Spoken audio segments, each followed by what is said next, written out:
Keluarga dan anak-anak. Bagi semua orang tua, dipastikan berusaha untuk mencoba memenuhi kebutuhan anak-anak mereka dengan kebahagiaan. Ini adalah tugas penting bagi orang tua. Anak yang dihadirkan ke dunia ini dan semua tindakan mereka akan menunjukkan identitasmu sebenarnya di dunia. Tiada yang lebih berharga bagi orang tua selain memikirkan masa depan anak-anak mereka. Tapi kebahagiaan dan jaminan hidup, apakah hal itu mutlak didapatkan dari tindakan seorang manusia? Nilai kehidupan yang baik atau jahat yang sudah ditanamkan oleh orang tua dari anak-anaknya. Bukankah semua itu adalah nilai dasar dari semua perbuatan?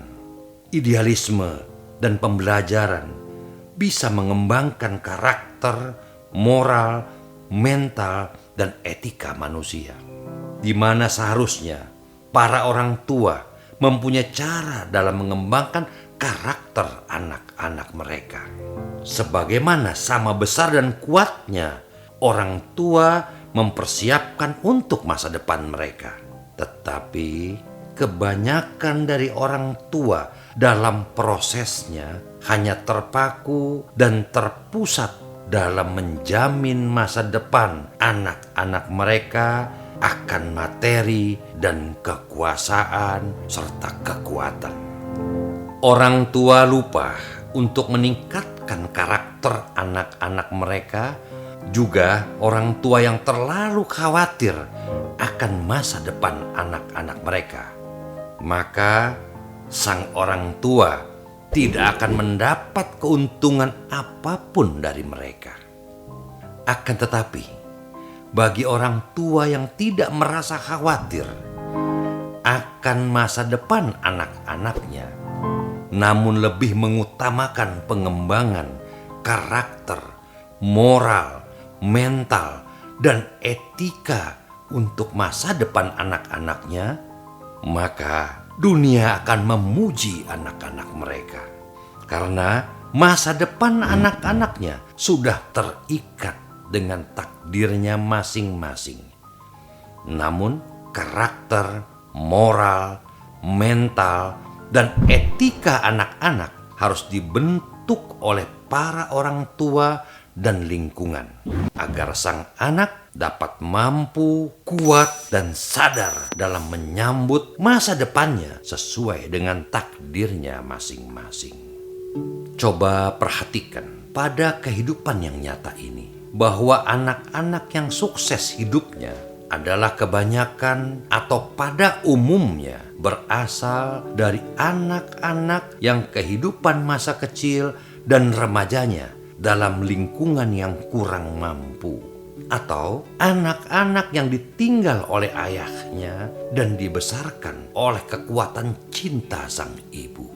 Hal ini dikarenakan sang ibu mendidik dan memberikan harapan masa depan anak-anaknya tidak dengan materi, kekayaan, serta kekuasaan, melainkan dengan sebuah kekuatan cinta dan pembentukan karakter, serta budi pekerti juga kekuatan mentalitas.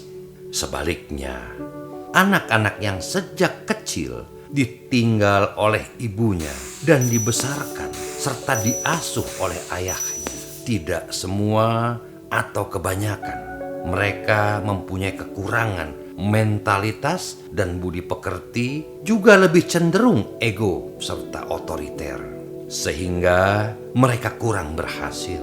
Juga mental mereka menjadi rapuh ketika mendapat benturan dan ketidakcukupan dalam kehidupannya. Hal ini dikarenakan sang ayah selalu mendidik dan memberikan anak-anaknya harapan kekayaan, kecukupan, dan kekuasaan, serta kekuatan yang bersifat materi. Wahai orang tua, ingat dan waspadalah bahwa keinginan, ambisi, dan kemarahan, dendam, serta permusuhan orang tua atau para leluhurnya akan menjadi warisan generasinya secara turun-menurun. Maksudnya, orang tua berusaha memberikan semua kebahagiaan di dunia ini, tentunya yang terbaik bagi anaknya. Tapi akhirnya justru memberikan mereka beban. Orang tua ingin memberikan cinta, tapi berakhir dengan memberikan mereka buah kebencian. Renungkanlah hal